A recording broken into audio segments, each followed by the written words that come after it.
इंसान का चरित्र, उसका जीवन, उसकी करनी, उसका कर्म, उसका धर्म सारा मन के विचारों से होता है। विचार जिसके बुरे होंगे वो इंसान कभी अच्छा नहीं हो सकता। आप सभी को राधा स्वामी। देखिए, जो आज का सत्संग का विषय है उसमें महाराज जी ने बताया कि जो इंसान नाम की कमाई करता है उस इंसान का किस तरह जीवन बदल जाता है और वह इंसान किस तरह अपने सभी दुखों को पार कर जाता है। और साथ ही महाराज जी ने बताया कि अगर हम नेक कार्य करते हैं, अगर हम पुण्य करते हैं तो उससे हमारा बहुत ज़्यादा भला होता है और वो परोपकार के कार्य हमें किस प्रकार आगे उन्नति के मार्ग पर ले जाते हैं। ये सब बातें महाराज जी ने सत्संग में बताई है। तो चलिए, सत्संग और भी बातें महाराज जी ने बहुत प्यारी प्यारी बताई है जिन्हें हम सुनकर पुण्य भागी अवश्य बन सकते हैं। तो चलिए, आपका कीमती समय लेते हुए सत्संग को शुरू करते हैं। राधा। ऐसे उदाहरण हमारे भरे पड़े हैं शास्त्रों में बहुत से कि जिसने जो कुछ दिया बदले में उसको वैसा मिला। ये नियम है कुदरत का, जो देता नहीं वो लेता भी नहीं है। इसलिए कही है कि तन की पवित्रता सेवा चाहते हो तो तन से तुम सेवा करो, धन की पवित्रता चाहते हो दान करो, पुण्य करो, भूखे को, गरीब को भंडारे चलाओ, कुछ भी करो, जो भी तुम्हारे देने लायक चीज़ें हैं वो देनी चाहिए। और लेकिन सारी चीज़ दो, सबसे मुख्य करके चीज़ है, हजार काम को छोड़ के आदमी, लाखों कामों को छोड़ के आदमी प्रभु का भजन जो करता है वो सबसे बढ़ के चीज़ है। उसके बराबर ना कोई दान है, ना कोई पुण्य है, ना कोई सेवा है। सबसे बड़ी चीज़ है प्रभु की नाम का सिमरण करना और उसको धन को इकट्ठा करना। और वो नित्य प्रति जब करते हैं तो धीरे धीरे करके बहुत संचित हो जाता है। लेकिन अगर उसको हम भूलते चले जाते हैं, वो इतना कठिन नहीं है। उस रास्ते पर जब चलते हो तो काल भरमाता है। काल कौन है? हमारा मन है। मन विषयों की ओर भागता है, लेकिन रूह हमारी परमात्मा की ओर जाना चाहती है, लेकिन वो मन से कमज़ोर है। लेकिन जब गुरु की ताकत मिल जाती है और हम अपने मन को, अपनी रूह को गुरु की ताकत को पाके उसमें लगा देते हैं तो विषयों से उदास हो जाते हैं। विषयन से जो रहे उदासा, परमार्थ की जामन आशा, धन संतान प्रीत न जाके, खोजत फिरत साथ गुरु जाके। विषयों से जो उदास हो जाता है, विषय हैं क्या? अरे किसी को मिठाई का विषय लग जाता है, किसी को शराब कबाब का लग जाता है, किसी को जुआ जंगम खेलने का लग जाता है, किसी को चोरी का लग जाता है, किसी को निंदा बुराई करने का लग जाता है। जो भी आदत डाले तो विषय है। विषय का क्षेत्र छोटा मोटा नहीं है। काम को भी तुम छोटा ना मानो। काम काम सब कोई कहें और काम ने चिन्हा कोई, जितनी मन की कल्पना काम कहावे सोए। काम कौन सा है? जितनी भी मन में हमारे कल्पनाएं उठती हैं काम है। वो सारे विषय हैं। विषयों की पैदा मन से होती है। मन विकारी है। इसमें जब विकारी हो जाता है तो विकार पैदा होंगे मन में। इंसान का चरित्र, उसका जीवन, उसकी करनी, उसका कर्म, उसका धर्म सारा मन के विचारों से होता है। विचार जिसके बुरे होंगे वो इंसान कभी अच्छा नहीं हो सकता। जिस इंसान ने अपने विचारों को शुद्ध और पवित्र बना लिया है, लेकिन उसकी पवित्रता का एक ही साधन बताया, प्रभु का नाम। प्रभु के नाम से, क्यों कि बाहर की चीज़ें हैं वो गंदी मंदी हो जाती हैं, जल से साफ कर लोगे। घर में गंदगी है, बुहारी झाड़ी पोछा करके उनकी सफाई कर देते हो। शरीर की गंदगी है, दांतों में मंजन करते हो, आँखों में कोई और चीज़ डाल के उनकी सफाई, दवाई डाल के सफाई कर लेते हो। शरीर को नहा के साफ कर लेते हो। लेकिन मन की सफाई करने का साधन आपके पास क्या है? मन की सफाई करने के लिए प्रभु का नाम है। नाम कोई दो अक्षर का नाम नहीं है।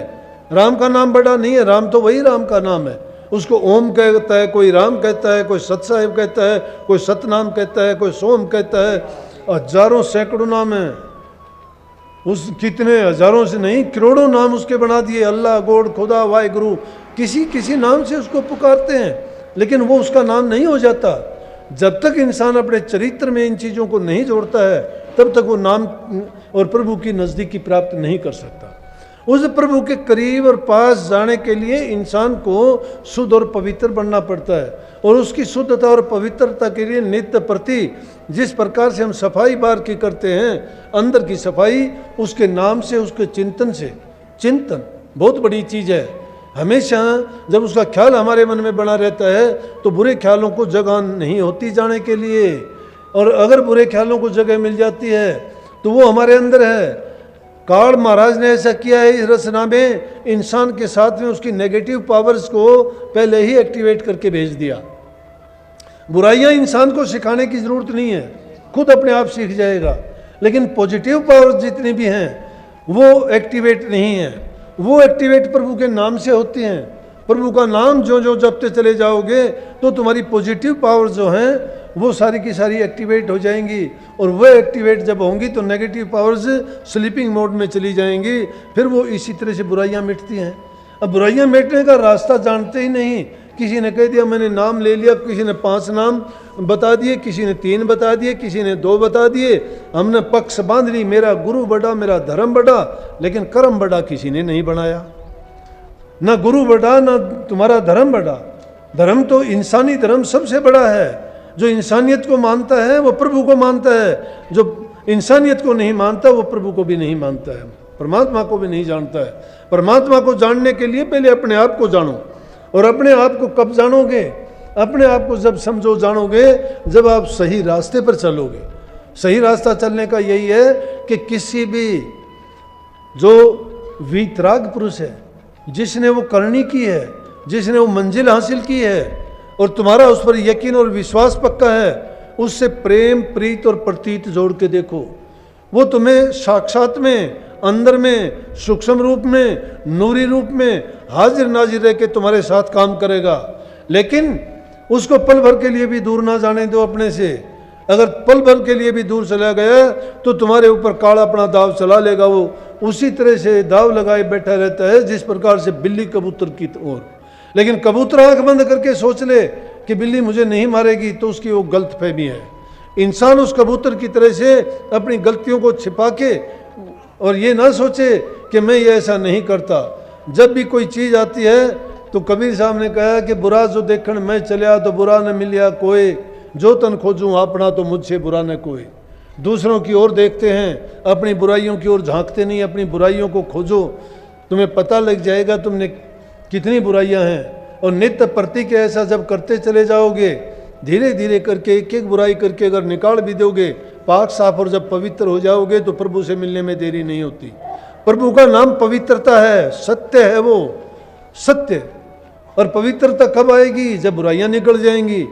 आप में बुराइयां निकल जाएंगे तो तुम आप ही उसके रूप हो, परम तत्व के रूप आप हो। बूंद वही है लेकिन सागर से जुदा आके कहीं मिट्टी में, कहीं गंदगी में, कहीं वो किसी बर्तन में गिरने से अलग अलग उसके नाम हो गए। कहीं नाले में गिरी, कहीं नदी में गिरी, कहीं छपड़े में गिरी, बूंद तो वही है। उसमें गुण भी सभी वही हैं, लेकिन संगति गलत होने के कारण उसको कहीं किसी रूप में माना गया और कहीं किसी रूप में माना गया। लेकिन वो वही शुद्ध और पवित्र जल है, उसका आदि घर एक ही है। इसी प्रकार से रूहें भी उस सागर से बिछुड़ के आई हैं। उसमें जो गुण है वो हमारी रूहों में भी गुण हैं, लेकिन हमारे गुण कैसे छिप गए कि इस काल और माया के देश में आने के बाद बुराइयों का संग करने के कारण वो हमारे से दबे हुए हैं और उनको हम प्राप्त नहीं कर सकते। नई से नई बीमारियां लगाते हैं। कितने परिवारों को बर्बाद होते देखा है, कोई धन के लालच में। कहाँ के मैंने ऐसे ऐसे आदमी देखे हैं, उन्होंने पता नहीं किस प्रकार का खेल किया। कहते हैं आजकल कोई और ही है कि उसने करोड़ों रुपये बर्बाद कर दिया, अपना सब कुछ, जमीन घर सब बिक गया उसका। अच्छे खासे घर का पढ़ा लिखा लड़का कैसे बिक गया? कहने लगा कि पता नहीं ये वो करता था। कैसे जुआ खेलते हैं, शराब खेल के देखे हमने। बड़े बड़े भूमिपति थे, भूमिहीन हो गए। मजदूरी कर करके पेट पालना पड़ा। हजारों बीघे जिसकी ज़मीन थी, जिसके दूसरे नौकर काम करते उन घरों में, उन लोगों ने शराब के प्याले में उस ज़मीन को सबको बर्बाद करके और अपने जीवन को बर्बाद कर लिया। क्या मिला? इतनी गंदी चीज़ जो दुनिया की नज़रों से गिराती है, शरीर में हानि पहुंचाती है, धन की बर्बादी करती है, परिवार को बर्बाद कर देती है। एक ही चीज़ के कारण इंसान कितने लोगों की नज़र में गिर जाता है। दुनिया में रहते हुए बुरा है और यहाँ से जाने के बाद भी उसको नरकों में ठोड़ मिलती है। क्यों ना वो उस बुराई को छोड़ दे, अच्छा इंसान बन जाए तो उन नरकों से बच जाएगा।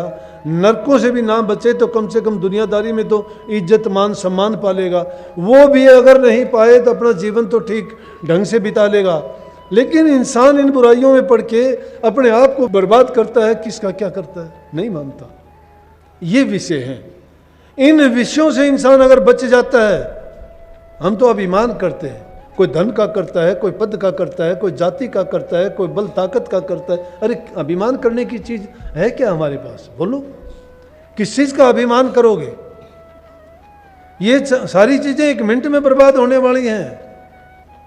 संत महात्माओं ने, फकीरों ने तो बहुत अच्छी शिक्षा दी। उनके साथ ऐसा अगर हुआ भी तो भी उन्होंने कह दिया कि ये परमात्मा की मर्जी है, जो मालिक हमारे साथ करता है वो ठीक करता है। क्यों करता है? वो हर रूप में उसकी मौज को समझते हैं।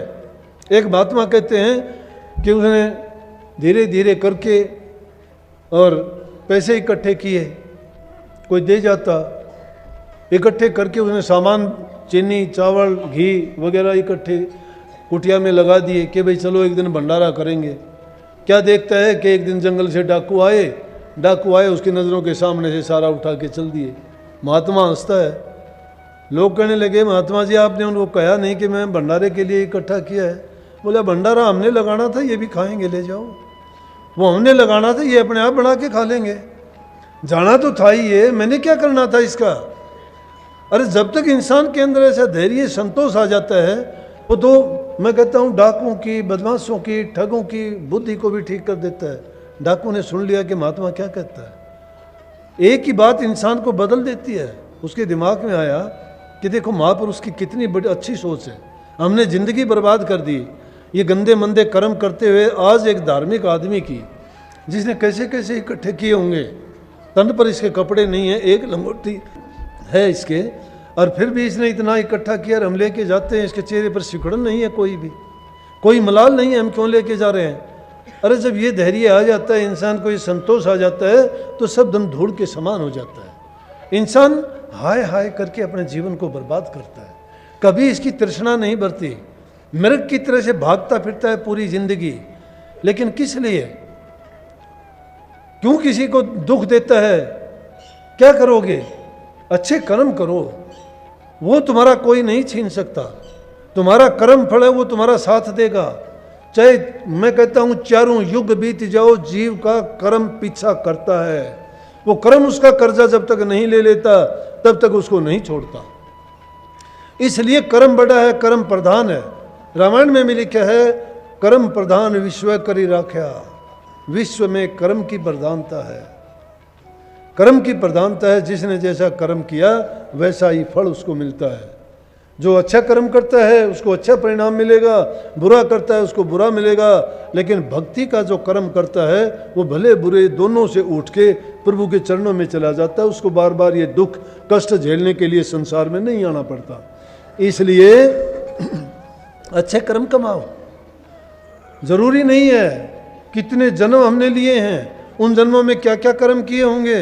इस जीव के पीछे अब भी लगे हुए हैं, अब भी हमें नहीं सुधरने का मौका देंगे। जब भी नेक रास्ते पर चलोगे भटकाएंगी ये चीज़ें संसार की, किसी को लालच में डाल देंगी, किसी को और कोई ऐसा काम करवा देंगी। लेकिन जो गुरु की शरण में चला जाता है, जो सत्संग को अंगीकार कर लेता है, अपने ख्यालात और विचार में जमा लेता है और बार बार सुन के उन बातों पर चलता है, तो उसका जीवन संवर जाता है। ये लेकिन समरता उन लोगों का जो अपनाना चाहते हैं। और नहीं तो संतों ने ये भी साथ कह दिया कि मूर्ख के समझाओते ज्ञान गांठ का जा। मूर्ख को अगर समझाओगे तो अपनी गांठ से ज्ञान का खोना है। कोयला न हुस्सी उजड़ा सोमन सा बनला। अगर कोयले को हम ये समझ के धोना शुरू कर दें कि अंदर से उजड़ा निकलेगा, नहीं, वो नीचे तक काला है। लेकिन अपना प्रयास करो, वो काला तो निकलेगा लेकिन चमक शायद आ जाएगी उस पर। काला भी तो अच्छा दिखाई देता है ना, तो वो बद्धी शकल ना होके उसमें चमक आ जाएगी। इसलिए अच्छे काम करो, और अच्छे काम में प्रभु के नाम से बढ़ के कोई अच्छा काम नहीं है। और वो सिर्फ हमारा निजी है, ना भाई बंद, ना रिश्तेदार, ना नातेदार, ना चोर, ना ठग, ना लुटेरे, उसको कोई नहीं छीन सकता। हमारे साथ रहेगा वो हमारे साथ चलेगा। हमारे साथ चलने वाली दौलत है, उसको याद रखो। नहीं तो धन के इकट्ठा करने वाले सुन लो, सुई भी कोई साथ लेके नहीं जाएगा। मरने वालों को देख लेना, कफन में कोई जेब नहीं होती, एक पैसा भी नहीं होता। उनके तो कान, नाक, हाथ सब चेक कर लेते हैं, अंगूठी तो नहीं है, कान में बाले तो नहीं है, लंगोटी तक भी तोड़ के देख लेते हैं, कभी तागड़ी में कुछ डाल रखा हो। कुछ नहीं छोड़ते। तो फिर जहाँ कुछ साथ नहीं लेके जाना, क्यों उन चीज़ों के लिए जीवन को बर्बाद करते हो? नेकी करो, नेकी करोगे अच्छा फल मिलेगा, अच्छा फल मिलेगा। मुक्ति नहीं होगी तो कम से कम अगला जीवन अच्छा मिलेगा। अच्छा कर्म करने वाले राजा बाबू सेठ साहूकार बन के आते हैं, बुरा कर्म करने वाले खोटे मंदे जो कर्म करते हैं, अंधे लूले लंगड़े अपाइज बन के आते हैं। उनको 2 रोटी नसीब टाइम पर नहीं होती। इसलिए अपने कर्म को सुधारो। कर्म बहुत बड़ा है। महर्षि जी ने एक बहुत लंबा चौड़ा शब्द लिखा है और उसमें कर्म की प्रधानता पर बड़ी बात लिखी उन्होंने। बड़े बड़े उदाहरण दिए। किस किस के उदाहरण दिए? राम का दिया, कृष्ण का दिया, सबके दिए उन्होंने। पांडवों का दिया, कौरवों को दिया, ऋषियों का दिया। क्यों दिया? कि उन्होंने जो कर्म किया उस कर्म का फल उनको मिला। प्रथम जो कहिए राम महाप्रभु पुरुषोत्तम मर्यादा, गुप्त घाट सरयू जल डूबे रामायण संवादा। रामायण के अंदर संवाद है। प्रथम श्री रामचंद्र जी को मर्यादा पुरुषोत्तम जो कहते हो, उनने आखिरी वक्त ऐसा आया, कर्म था उनका, सरयू नदी में उनको डुबकी लगानी पड़ी। अब यू नदी में कूद जाने से सरयू नदी में डुबकी लगाने का मतलब क्या हुआ भाई? दूसरे जो कहिए कृष्ण थे, 16 कला के भरपूर थे। क्या हालत हुई थी? बाली के हाथ से मारे गए। पांडवों का हाल देख लो, हिमालय में जाके गड़े। चंद्रमा को देख लो, आज तक दाग नहीं मिटा। गौतम ऋषि की घरवाली अहिल्या पत्थर की बननी पड़ी। कर्म था। इसलिए कर्म अटल है, महाबली है, कोई कोई भी करे बिचारा। इस कर्म को इतना अटल है, इतना महाबली है, कर्म से बचना बड़ा कठिन है, लेकिन कर्म को सुधारना हमारे बस में है। बहानेबाजी कोई भी लगाते हो, बचने की कोशिश करते हो। संतों ने दिए कही है कि मेरे सतगुरु सेल समान बाण मेरे मारा है। किसने कही? जिसको लगा बाण उसने कही। बाण ज्ञान का लगता है, बाण विरह का लगता है। विरह का और ज्ञान का बाण जिसके दिल में लग जाता है वो हृदय को छेद देता है। उसकी भूख प्यास निद्रा खत्म हो जाती है, दुनिया की चाह जरूरत मंदी पड़ जाती है उसकी। समझ गए? और फिर क्या कहता है? ग्यासी ना मारी मेरे बरछी ना मारी, ज्ञान करद कर डारा है। ज्ञान करद कर डारा है, बरछी नहीं मारी, ग्यासी नहीं मारी, कोई ऐसी तेज धार हथियार से नहीं काटा, नहीं।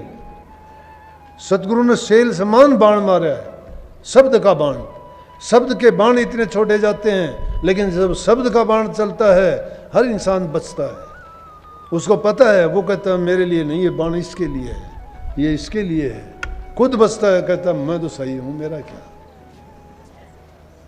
अपने आप को जब ये मान लेता है ये बाण मुझे मारा है, घर घर ये ही अग मैं जाना मैं दुखी नहीं, दुखिया सारा जग, सब जग दुखी है।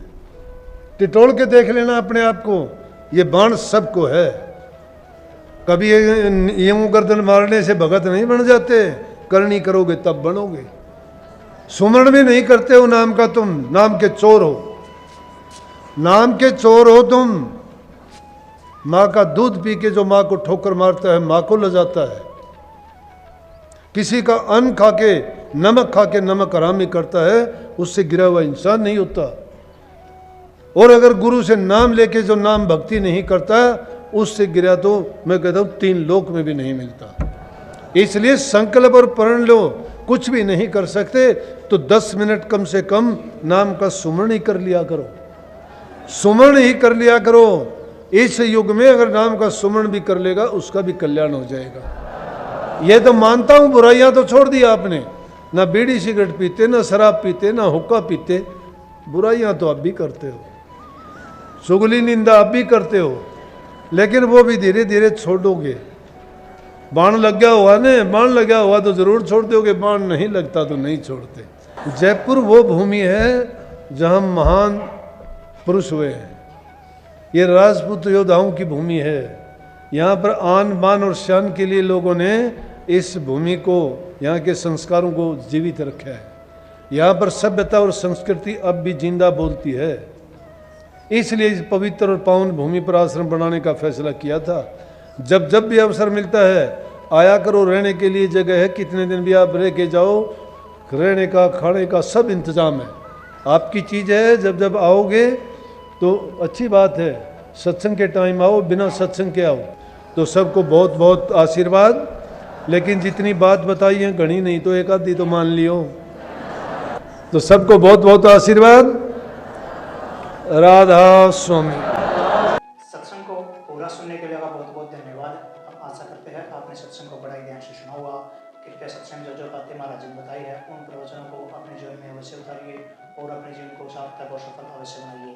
और साथ ही अगर आपको सत्संग अच्छा लगा तो कमेंट बॉक्स में राधा स्वामी लिखकर पुण्यभागी अवश्य बनिए। मिलते हैं जल्दी एक नए सत्संग के साथ, तब तक के लिए राधा स्वामी।